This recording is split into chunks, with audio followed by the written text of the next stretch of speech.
usually hate unboxing videos, but here's going to be an unboxing video for 4 cheap-ass Bridge City tools.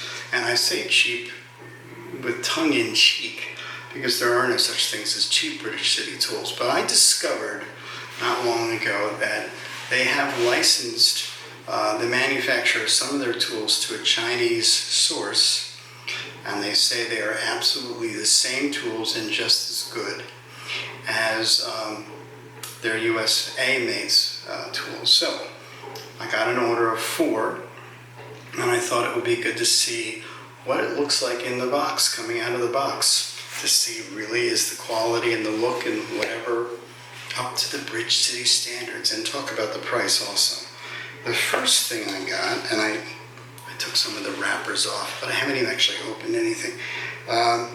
This is their MS1 Mini Mitre Square. This is what I think it is, a cute little thing. Box is very tight. Oh, there's actually padding on the inside of the box, very high quality. We have a little warranty card. And the warranty card comes from the Chinese manufacturer rather than just Bridge City. That's interesting. Here's the tool itself. Very small. It is an orange aluminum mitre square. You put the magnet onto the square, and you can set it up either as a square or a mitre. Very simple, the kind of thing that you're going to put in your shop apron or whatever, very tiny, but I imagine it might be pretty useful. It's pretty darn cute. Take the square off or keep it on. You can do it, vertically as well, or horizontally. You do it this way. Anyway, we're not doing a review here. We just want to look at what you get in the package. It looks perfect. Now, on the Bridge City website, this thing costs $32. Through the Canadian source that I bought it from, it was about half or slightly more than half of that. And I'll link their website. So that's the simplest cheap-ass Bridge City tool.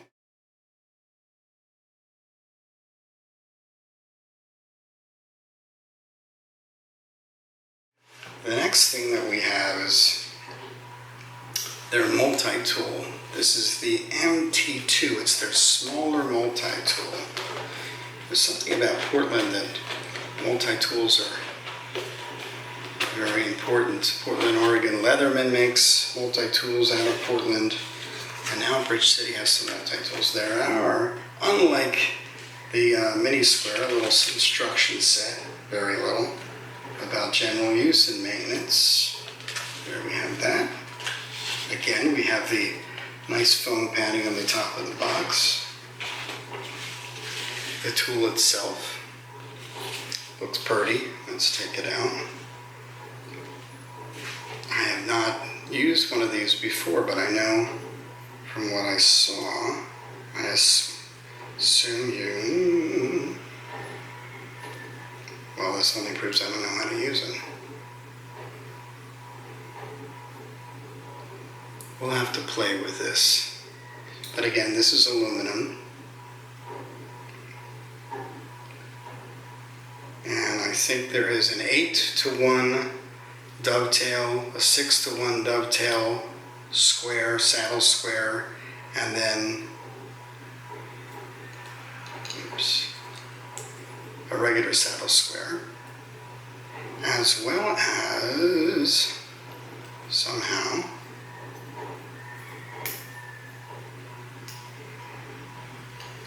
here, a bevel, sliding bevel. Sliding bevel, Bridge City. You lock down the bevel with this cam kind of mechanism. Again, we'll play with this and maybe I'll do an actual review of how this thing works. But it's awfully small and cute, and you get 4 or 5 functions in one. So let's slide it back into its box. Looks like a beautiful quality. Let's move on to the next.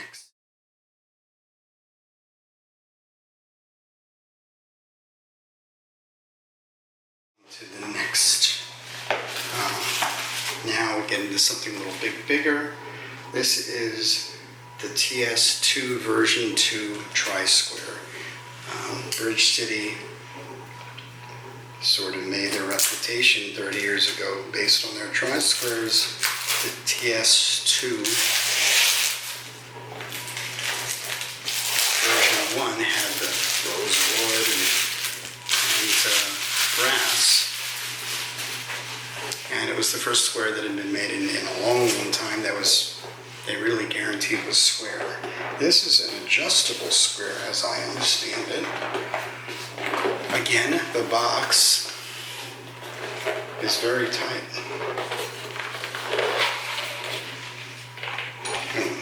It's got a bit of a large piece of foam. Nice foamy smell. Again, the warranty card. There doesn't appear to be instructions. I guess they figured if you don't know how to use a square, you're helpless or hopeless. Small amount of perhaps grease. Yeah, there is. On the steel part of the square. The tool itself is aluminum as I understand it. On the back we have the adjusters.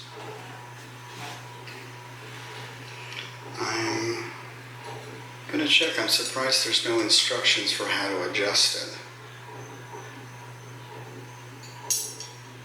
But it's a pretty thing, isn't it? On one side it's sort of an aluminum color, on the other side it's black. It has a dovetail marking there, and this particular version is in millimeters. Again, looking. I don't know if I want to mess with the box to see if there's anything there to, as far as instructions on how to adjust this thing, but we'll get to that in the future. But in the meantime, it's a beautiful square, and I just have to give it a quick cleaning to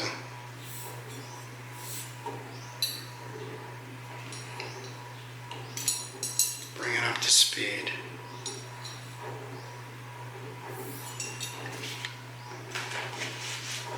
Let's put it back inside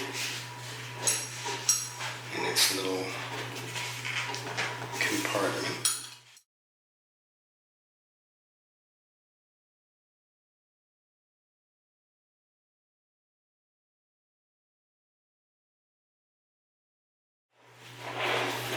And now,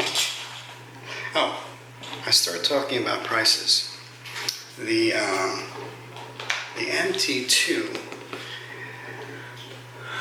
is expensive on the Bridge City site. It's like $185. Through the Canadian outlet, it was less than half of that. I want to say it worked out to be like 75 or 76 US. So not really cheap, but not horribly expensive either. The Square worked out to be around $55 US, which again is about half the price of what Bridge City sells in the US.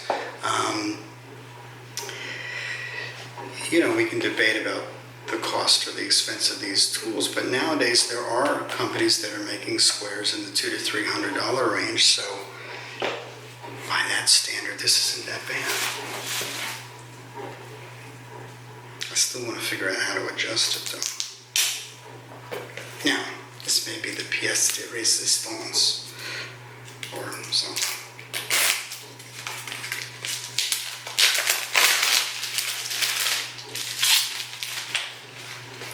Again, our nice box.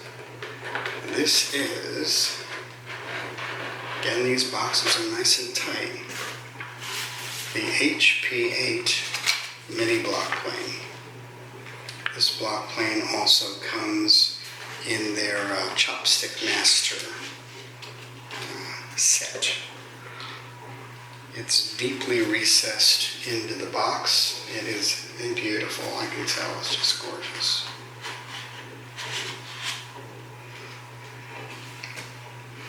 Wow, that is just pretty. I'm sure I can't really get quite how attractive this darn thing is. Adjustable mechanism. The blade is sharp. Since I do mostly Luthier, small planes are my favorites.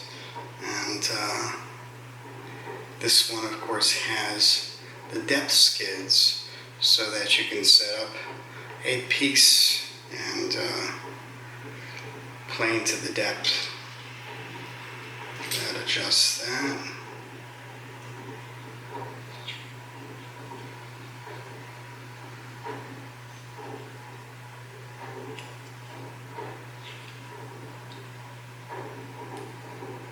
Adjusting the depth of cut. Just beautiful. I'm going to be looking forward to playing with this in particular. Now, this in my view was kind of a deal on the Bridge City website. I think it's $259, something like that.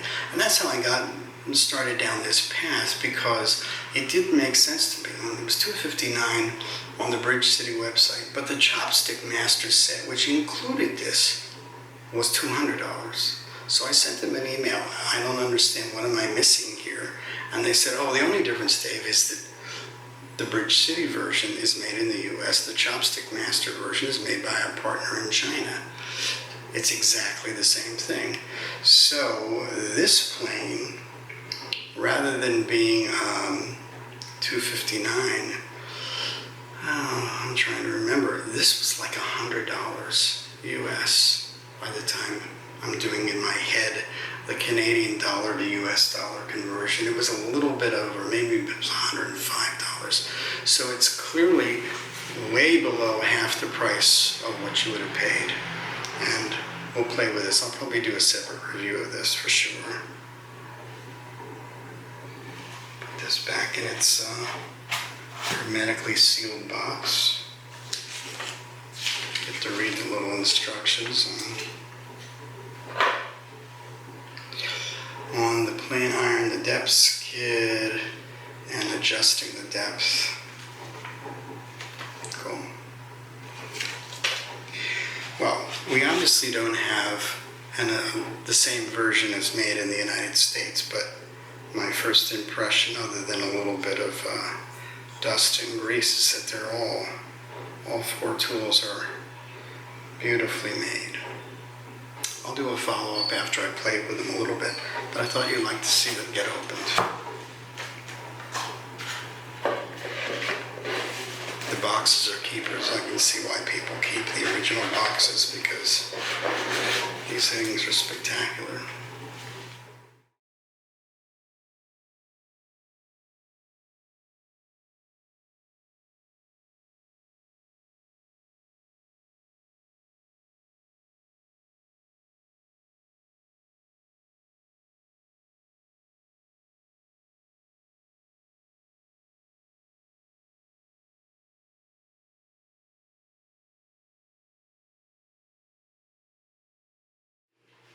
Let me add one more thing.